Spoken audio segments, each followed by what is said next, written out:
Palantir stock is falling right now after they reported their Q1 2025 earnings. As of recording this video, the stock is down about 6% at roughly $116. By the time I post this video, it'll definitely be in a different spot. I don't know if that'll be a higher spot or a lower spot. I do have a prediction for that later, but you might think this was a really weak quarter since the stock is falling.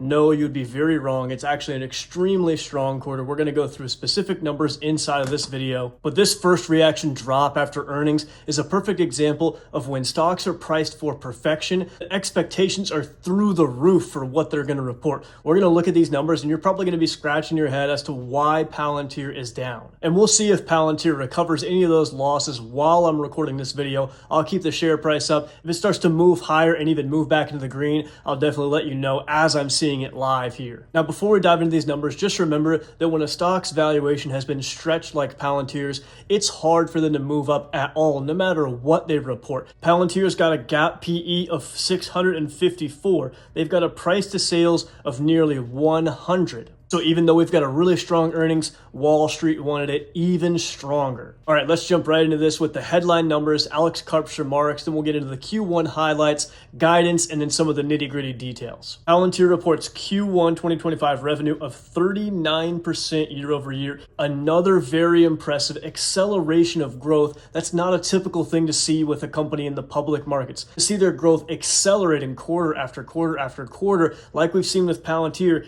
ever since Q2 of 2023, we saw 12.75% growth, then 16.8, then 19.6, up to 20.1, up to 27, up to 30, up to 36, and now they just reported 39% revenue growth. Extremely, extremely impressive. US revenue growth was up 55% year over year. They raised their full year 2025 revenue guidance to 36% year over year, and they raised their US commercial revenue guidance to 68% year over year, and they say here, crushing consensus expectations. Absolutely true. Very, very impressive numbers. Let's get into Alex Karp's remarks on the quarter. He says our Rule of 40 score increased to 83% in the last quarter. That's up from 81% in Q4 of 2024. Once again, breaking the metric, he says, we are in the middle of a tectonic shift in the adoption of our software, particularly in the US, where our revenue soared 55% year over year, while our US commercial revenue expanded 71% year over year in the first quarter to surpass $1 billion annual run rate. Very, very impressive. So in the quarter, they saw US commercial revenue growth of 71% year over year and 19% sequentially, up to $255 million. And we expected that they would see a really, really strong Q1 of 2025 under the new administration. And that's exactly what we saw. US government revenue was up 45% year over year and up 9% sequentially, up to $373 million. That is an extremely large growth number for the US government side. Normally that's a much slower grower, somewhere in the 20% range. So to see a 45% growth number for US government revenue is extremely, extremely impressive and a good sign for the next 4 years that the Trump administration is probably going to be pro-Palantir, going to make it very easy for them to get more US government deals and expand upon their existing deals. Inside of Q1, they closed 139 deals of at least $1 million, 51 deals of at least $5 million, and 31 deals of at least $10 million. They booked their highest quarter of US commercial total contract value of $810 million, which is up a staggering 183% year over year. Customer count grew by 39% year over year and 8% quarter over quarter. The drama-filled Q1 from a macro standpoint might have contributed to them only getting that 39% year over year customer count growth. I know that's still a very large number, but it's definitely lower than what they've been reporting in previous quarters in the recent past. They reported GAAP income from operations of $176 million, adjusted income from operations of $391 million, representing a 44% margin. We already saw the Rule of 40 score of a crazy 83, which is up, like I said, from 81% in Q4 of 2024. They had GAAP net income of $214 million, which is a 24% net margin. Cash from operations of $310 million, representing a 35% margin. Adjusted free cash flow of $370 million, representing a 42% margin. They clocked GAAP earnings per share of a record 8 cents with adjusted EPS of 13 cents. And then we know their balance sheet is crazy. They've got cash equivalents, and short-term investments of $5.4 billion.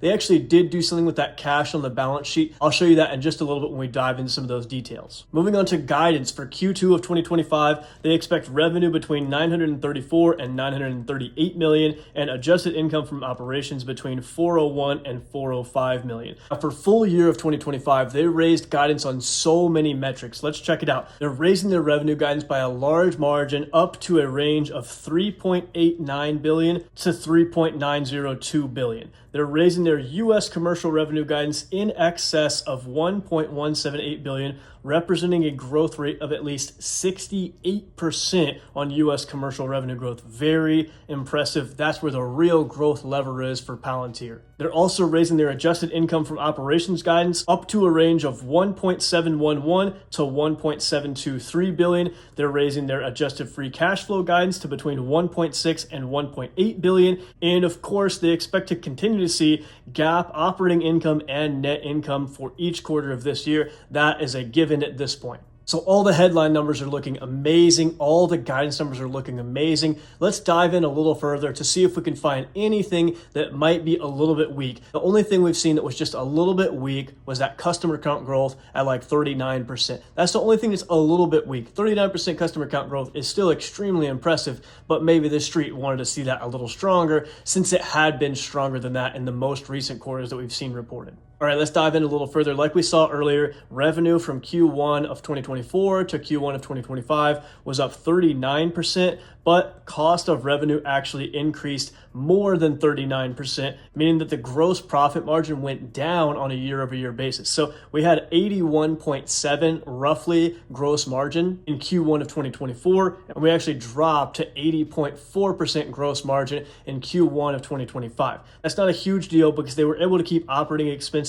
growing less than revenue, which means their income from operations absolutely exploded year over year. They went from 80.8 million a year ago to 176 million in the quarter they just reported. That's well over a 2x in income from operations. Interest income was up a little bit by about 7 million on a year over year basis. And all of that combined means that their net income was up more than 2x year over year, which meant EPS of 8 cents a share compared to 4 cents a share a year ago, a 100% increase. We've got 100% EPS growth, more than 100% net income growth with 39% revenue growth. Extremely impressive growth profile with Palantir. Let's check out the balance sheet. Something interesting to look at here, but first, still an extremely strong balance sheet. They have 1.2 billion of liabilities and 6.7 billion of total assets. By the way, that 1.2 billion of liabilities, 0 of that is debt. Their cash and cash equivalents decreased by a whole lot. They had $2 billion a year ago. They have less than $1 billion of cash and cash equivalents now.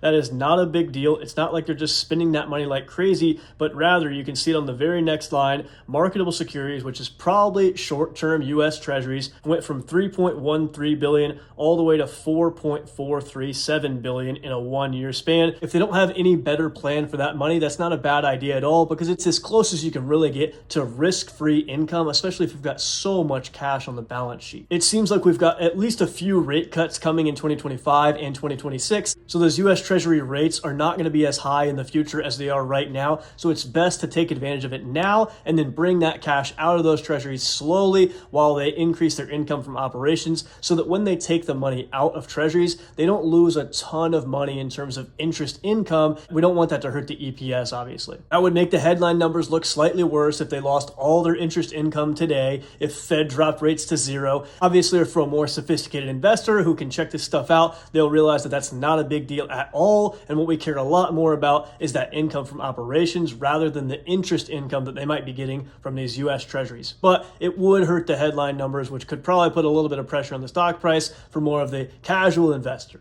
And now we're going to check out the statement of cash flows to see one interesting thing. They actually did a teeny tiny little share buyback. As you see right here, it says repurchases of common stock. A year ago, they did a tiny $9 million repurchase. In Q1 of 2025, they did about double that at $17.998 million of share repurchases. So we both know that tiny repurchase is not going to move the stock price whatsoever at all, but I just thought it was interesting to check out the repurchase. Any amount of repurchasing shares typically signals that the management team is very, very confident in the stock price over the long term. They're not going to be taking shares off the market if they think that the stock is going to be in a worse spot 2, 3, 4 years from now than it is right now. So overall, this was an extremely, extremely strong earnings, but the stock price movement after hours suggests that it wasn't absolute perfection. It's not exactly what Wall Street wanted. By the way, just to think about something, this after hours move of 6% or 7% like we see right now, this is Wall Street moving the stock, okay? This is not retail investors. Some retail traders are moving money in and out of Palantir right now,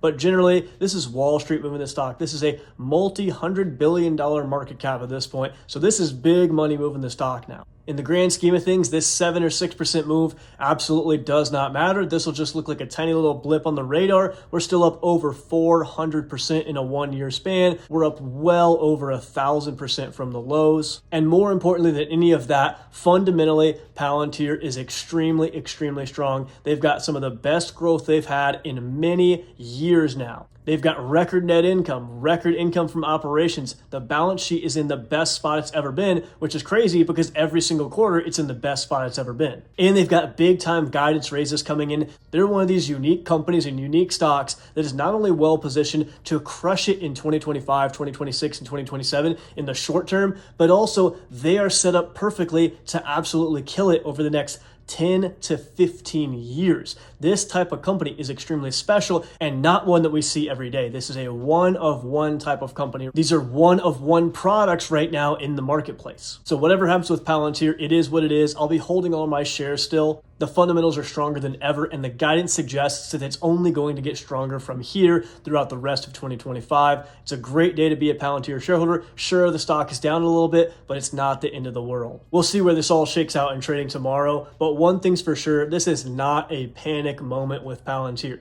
This is just a product of the stock being pushed so far in terms of the valuation and them not reporting a absolutely perfect quarter. I really meant it when I was talking about that in the 2 videos I posted about Palantir leading up to this earnings. It genuinely had to be perfect on every single margin metric, on every single growth metric, on every single financial metric that you can think of. It would have had to been perfect to push the stock up in a massive way. Let me know what you're doing with Palantir in the comments below. Are you holding your shares? Are you buying more? Are you selling your shares? Are you shorting the stock? Let me know in the comments below. Definitely one of my favorite parts of posting here on YouTube is having some conversation with you guys down there. So go down there, let me know what you think. Thanks so much for being here. Have an amazing day.